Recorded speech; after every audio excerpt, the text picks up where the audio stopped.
In this sewing tutorial, I'm going to show you how to serge and then top stitch.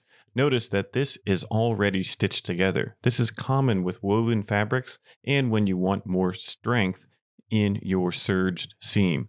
Now I'm going to trim off the seam allowances with the serger, and this will also encapsulate the raw edges of the fabric.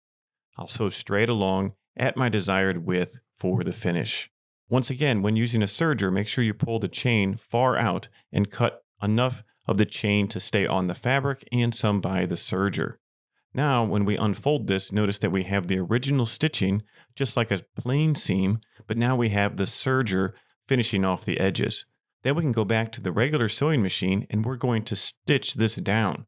This is a great finish for out seams on slacks or jeans. You can go ahead and top stitch right along and it will make this seam a little stronger and it'll also keep everything in place.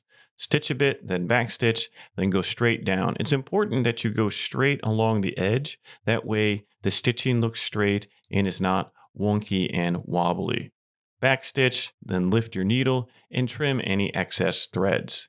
Now you have a nice stylish seam that is encapsulated on the inside with the overlocking serger, and then you can go ahead and press it down on the ironing board. It's mostly pressed down now, but just adding a little press to it will keep everything in place. Now you know how to sew a serge seam with top stitching.